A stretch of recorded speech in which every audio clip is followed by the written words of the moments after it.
which did not impact enemy forces significantly. These internal factors did not significantly impact the security of Hao-Nia in 1968, but at the end of 1969, the slow withdrawal of U.S. Army units increased the responsibility of the regional forces. This external factor had the greatest impact on pacification operations in Hao-Nia. The location and strength of U.S. forces determined the pacification of Hao-Nia. The eventual withdrawal of U.S. Army forces resulted in the breakdown of the security rings which protected the population. Closer interaction with more competent and disciplined U.S. Army units resulted in an improvement in regional force operations. The function of U.S. Army units as a shield against large enemy units was also an important factor in the success of regional forces. Colonel Amos A. Jordan observed that if enemy main force units can be suppressed, the main combat role has passed to territorial forces. When the 2nd and 3rd Brigade of the U.S. 25th Infantry Division operated in Hao-Nia, the regional forces performed effectively because the conditions allowed the regional forces to operate in an environment designed for their mission. However, when large enemy forces penetrated the outer security ring, the regional forces lost their offensive capabilities and were not effective.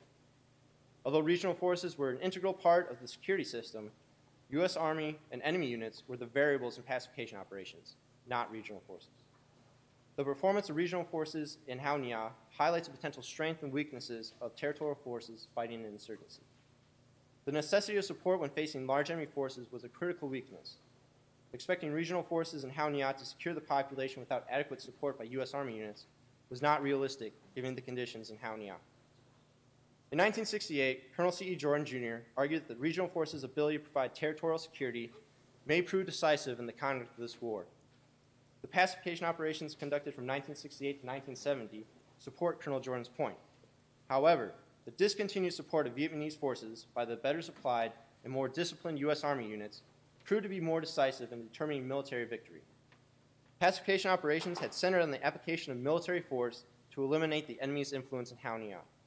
Describing the organization of pacification forces, Colonel Jordan noted that, its complexities and obvious weaknesses notwithstanding, the South Vietnamese government's organization for pacification is a compromise, tailored to meet the complexity of the enemy threat and the existing political situation in the Republic of Vietnam.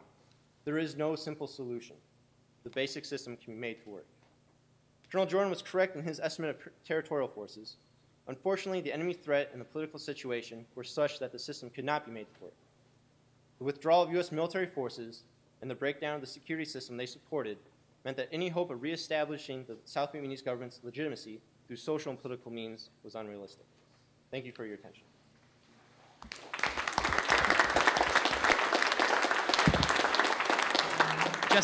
Jesse, well done. We're now going to transition to our discussant's comments on Jesse's presentation as well as his paper. Dr. Herring, the floor is yours. I feel very much at home here this afternoon. One, as a graduate of the University of Virginia, what we then modestly called the university, to look back and see Thomas Jefferson right back there is very reassuring. I also feel kind of in a familiar situation because when I came up here in the fall of 1993, based on my experiences at home, I eagerly volunteered for classes taught at 1 and 2 o'clock in the afternoon, never being told that you guys are up like at early, ungodly hours for me. I had been in classes all morning, then went off and ate a huge lunch, and then came back something less than energized. And I brought up here all these wonderful lectures, these fantastic lectures, and you know, first the nods, and then everybody standing against the wall back there. So I learned quickly. I learned my lesson from that, and the second semester I insisted on 10 and 11 o'clock classes in the morning, much more civilized and much easier to work.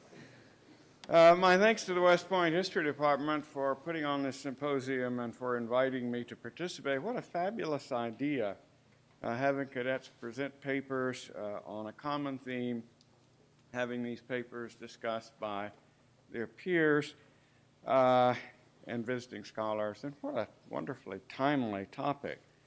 Absolutely central to military issues that are being discussed today. I don't claim any particular expertise on the topic of irregular warfare and counterinsurgency, but I have been studying the Vietnam War for more than 30 years, and I think I know something about that. And I continue to be amazed at the way in which often conflicting memories of Vietnam continue to shape national debates about the way when, where, and how military forces should be used. Continue to be amazed at the way we are guided and at times, I think, misguided by the perceived lessons of Vietnam. So what I'm going to try to do today is to put Cadet Faustad's very nice paper in the context of those larger debates, and we'll see what happens. And this is, I'll begin by displaying the copy of Newsweek last week with the fetching title, How We, parentheses, little letters, Could Have Won in Vietnam. Now, there are two things about this magazine that really struck me. The first is the rather startling fact that 35 years after the end of the war, this war is still a subject of sometimes quite passionate and emotional controversy. And it's also still linked to debates over contemporary policy issues, in this case, obviously, Iraq and especially Afghanistan. I think that's remarkable. The second, the title of the cover article, How We Could Have Won in Vietnam. Here is a magazine with a tradition, I would describe it moderate liberalism, whatever that means. Some would take a more harsh position, perhaps, seeming to take a position that has been gospel